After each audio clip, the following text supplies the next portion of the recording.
Oke, dan kali ini kita sudah berhasil men-setting sebuah VLAN. Nah, di sini tuh dia itu di bawah sebuah router dan AP, di mana untuk routernya itu modenya DHCP. Dan untuk di sini sudah running sekitar 15 MB ya, udah lewat ini. Ini via VLAN. Jadi dari wireless dia masuk ke Ether 1, setelah itu dia di VLAN. VLAN-nya dia di mode bridge ya. Di mode bridge, makanya dia bisa ini ya, VLAN 1 dan VLAN di mode bridge, makanya dia bisa lewat ya, tanpa dia melewati router yang ada di Mikrotik ini. Untuk caranya kita bisa lihat di video ini, kita simak terlebih dahulu.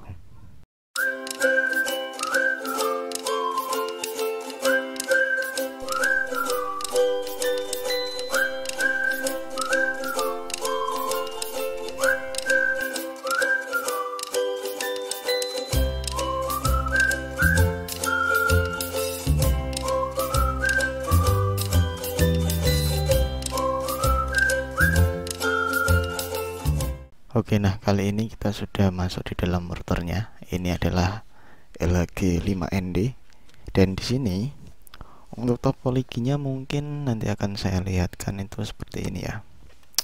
Jadi input dan output ada router juga. Jadi kita ini berada di posisi klien ya. Kliennya itu untuk routernya itu adalah modenya bridge, karena dia bekas dari ISP ya, jadi tidak bisa dibuat router karena dia itu WAN-nya itu dari fiber, jadi begitu ya. Jadi kalau di mode LAN ya, itu kan jadi bisa dibuat sebagai router ya. Jadi dia disetting menjadi bridge.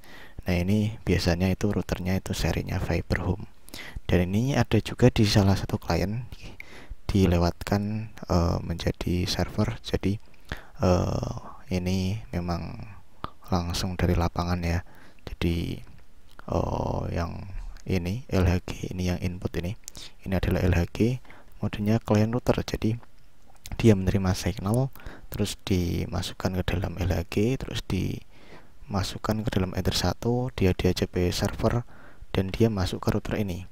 Dan router ini itu adalah modenya AP, jadi dia tidak perlu DHCP, karena DHCP-nya sudah di LHG ini ya. Ini LHG. Terus yang kedua ada yang ini SXTSKey level 4. Dia ini adalah modenya AP. Nah, kalau posisinya seperti tadi, maka untuk yang menyebarkan ini, maka DHCP-nya akan ikut yang di sini, yang di LHG.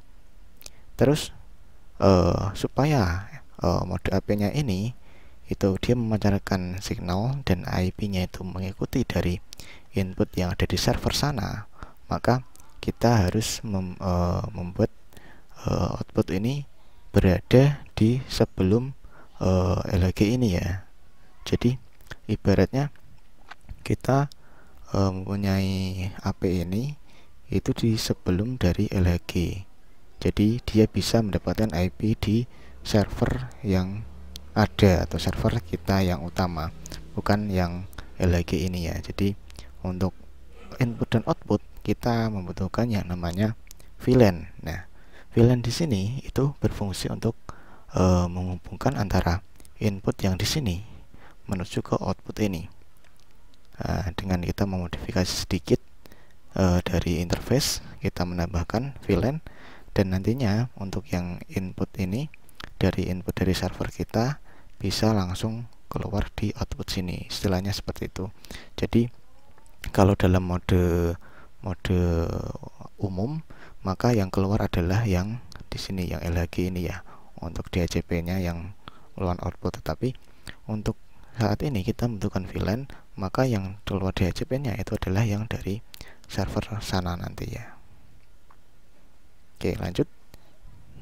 Oke, dan ini sudah dia di LHG ya ini. Nah, untuk LHG inputnya adalah dari VLAN ya, terus yang outputnya adalah Ether 1. Makanya nanti untuk VLAN-nya itu kita masukkan di dalam Ether 1. Kenapa di Ether 1?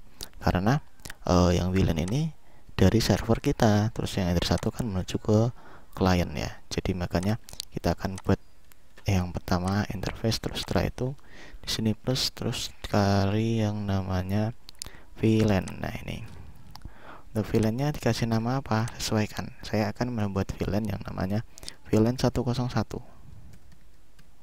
Nah di sini untuk VLAN ID-nya saya akan membuat VLAN-nya 101.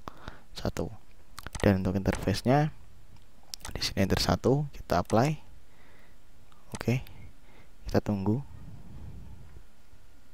Nah ini sudah terbuat. Dan yang satu lagi kita harusnya membuat yang ada di SXT. Nah SXT juga harusnya filenya 101, terus di enter 1 juga seperti tadi ya.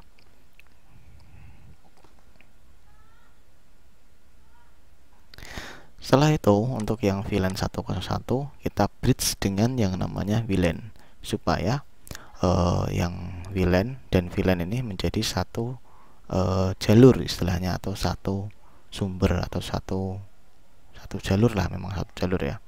Kita buat di bridge, kita plus bridge-nya terserah namanya. Oke. Setelah itu portnya apa, ini VLAN 101, apply. Terus yang satu juga yang VLAN ini dikasih nama VLAN ya. Oke, mungkin akan disconnect, nanti kita akan coba kembali ya. Kita apply. Oke. Dan yang satu jangan lupa disamakan seperti tadi. Ini posisinya ada di SXTSKey sistem resource ya, SXTSKey ya, SXTSKey. Untuk yang settingannya seperti tadi, buat VLAN, terus buat bridge ya, bridge, terus portnya juga di bridge VLAN dan VLAN 101. Jadi sama antar dua device itu VLAN-nya 101, jangan sampai berbeda. Kalau berbeda nanti dia tidak bisa bertemu begitu ya. Oke, dan ini memang sudah saya setting tadi, dan ini sudah jalan ya trafiknya lewat 8 MB dari VLAN-nya ini. Kalau sudah jalan ya dia untuk trafiknya melewati dari VLAN ini. Ini yang satu. Terus yang LHG yang satunya, nah ini LHG yang satunya dia untuk ininya juga sudah jalan ya, sudah jalan di sini, trafiknya juga masuk ke VLAN.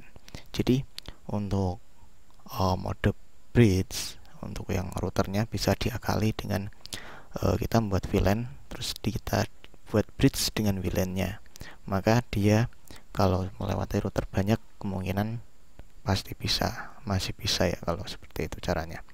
Oke, mungkin sampai di sini untuk tutorial membuat VLAN, dan semoga bermanfaat buat kalian. See you next time di video selanjutnya.